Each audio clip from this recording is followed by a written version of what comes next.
Hong Kong is arguably the most efficient machine for building ever designed. In this city, space isn't just land, it's capital. We optimize every square centimeter, pushing concrete higher and faster than almost anywhere else on Earth. But 40 kilometers east of the financial core, the machine just stops. This is Tai Long Wan, and by every economic metric we use, this coastline should not exist. In a territory with the world's least affordable real estate, these 4 bays should be covered in luxury villas and high-rise developments. But they aren't. And it isn't just because it's pretty. It's a 140 million year old volcanic system caught in a permanent standoff between 2 competing sets of rules: the government's mandate to keep the land wild and the ancient property rights of the people who live here. This tension has created a glitch in the map, a place where the city's relentless growth has been legally paused for decades. I spent some time out here looking at the Enclave System to understand how it actually works and why this frozen landscape might be the most successful piece of infrastructure we have.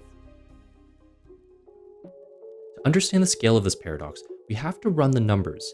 If we're standing on a waterfront plot in Repulse Bay or Sec-O, the land value would be roughly $45,000 per square foot. Tai Long Wan encompasses roughly 50 hectares of developable flat land across these 4 bays. And if you ran a standard feasibility study for a luxury low-density resort here, you're looking at a gross development value exceeding 10 billion USD. In any other global city, Vancouver, New York, London, this land would have been optimized decades ago.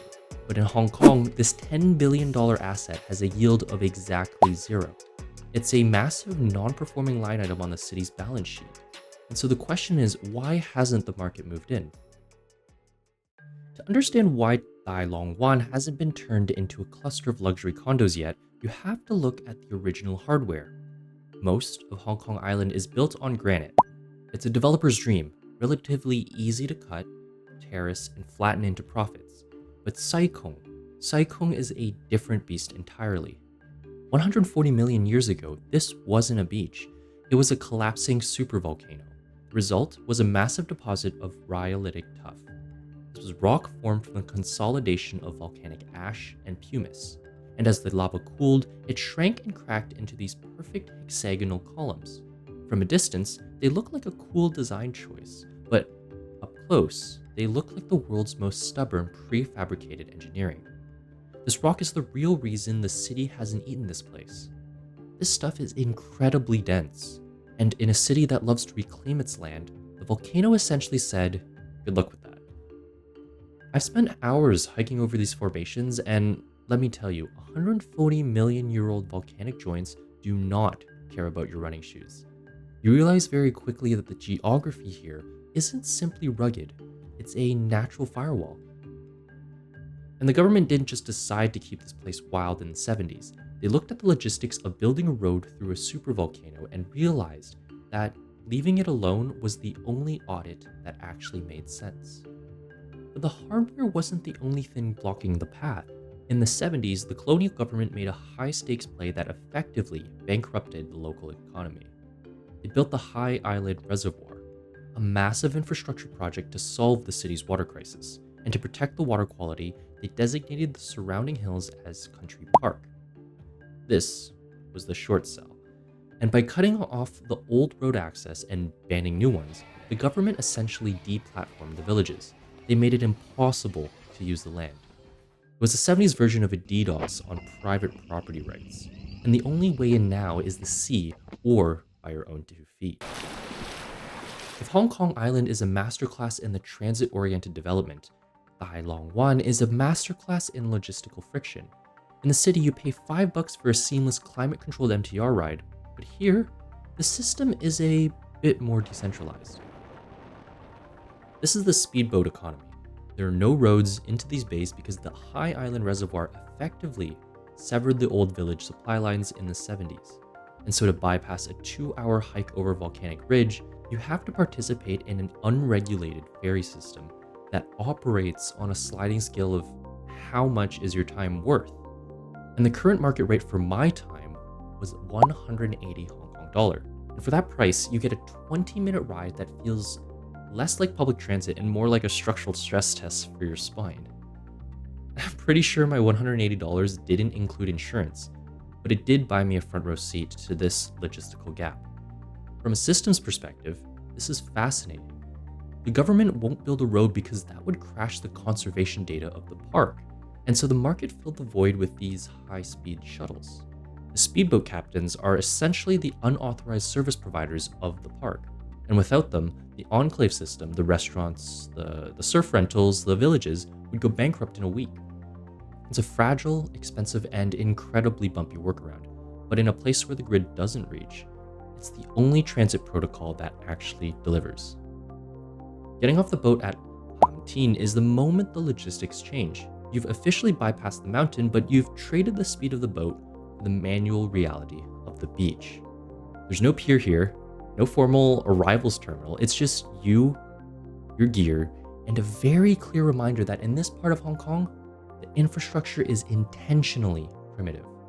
But as you walk up the sand toward those tuck shops, you aren't just entering a park.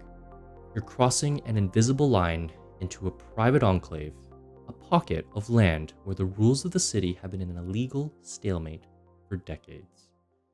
Oh, hey guys. So we made it to Tai Long Wan, and the issue is there's nothing here. There's no, if you can see, it's just water and a beach, and there's no infrastructure on this particular beach. I think I need to go back to something called Tai Wan, which is the first beach, but I got the boat guy to drop us off at the second beach called Tin. So we're gonna have to go make our way back, hike back, maybe an hour or so in order to get there. But to understand the geography here, you have to look at the system architecture. Most people call this whole area Tai Long Wan, or in English, Big Wave Bay. But technically, Tai Long Wan is the parent system, containing 4 distinct sectors. And the rules of the game change depending on which bay you're standing in. Now, the first sector is Tai Long Sai Wan, or usually just called Sai Wan. This is the system's primary logistical hub, but it's also the site of a major security breach back in 2010. Because Sai Wan is in an enclave, which is private land legally trapped inside the park, it once sat in a massive regulatory blind spot. A developer bought up abandoned village lots and began excavating for a private retreat right here on this beach. It was a huge code red for the public, and it proved that the system we thought was protecting the wilderness had a $1 million loophole. Now, the reason developers keep trying to hack the system is a piece of legislation called the Small House Policy, or ding rights. And under this policy, every male indigenous villager has a one-time right to build a 700 square foot house. And for a developer, these rights are like gold dust. If you can aggregate enough of them, you can technically build a village that looks remarkably like a luxury gated community. It's the ultimate legal loophole. It's why you see these random half-finished structures or planned village expansions in the middle of nowhere. It's rarely about housing villagers. It's about testing the perimeter of the law. However, at Tai Long Wan, the firewall is finally holding. The fallout from that 2010 incident forced the government to tighten the Enclave protocol, making any new development a bureaucratic marathon. And between the total lack of sewage infrastructure and the sheer toxicity of the permit process, even the most aggressive developers have hit cancel on their plans. Today, Sai Wan has settled into this role as the commercial layer. It's the busiest sector because it's the only place you can reliably find a cold beer or a plate of fried rice after that $180 boat ride. And every transaction here is a micropayment that keeps this frozen system functioning. And it's a compromise. But in a city this crowded, it's a compromise that works. Now, as you move to the north, infrastructure thins out. You hit Hamtin, the one with the famous bridge, which is the last outpost of the village system. But then you reach Tai Wan and Tong Wan, and these are the read-only sectors. There are no villages here, no cafes, and almost no shade.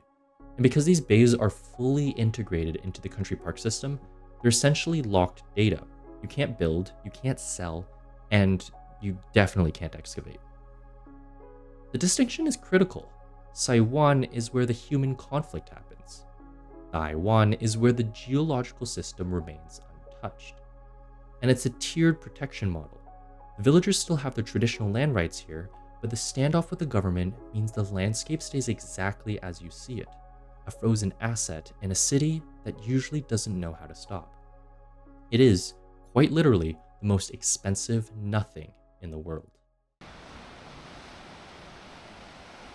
When we look at Hong Kong, we usually measure success by the height of the towers or the volume of the trade.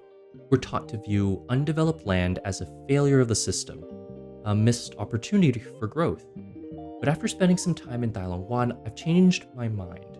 This isn't a missed opportunity, it's actually a perfectly preserved glitch. The 140 million-year-old volcanic hardware made it too expensive to build on. The $180 boat rides and the 3-hour hikes keep the logistical pressure low. And the legal standoff between the government and the villagers has effectively put the property market in a deep freeze. In a city that never stops moving, the most valuable asset we have might be the 1 square kilometer we legally can't touch. Tai Long Wan is proof that sometimes a breakdown in the system is exactly what we need to keep the best parts of our world intact. Thank you guys so much for watching. Stay observant.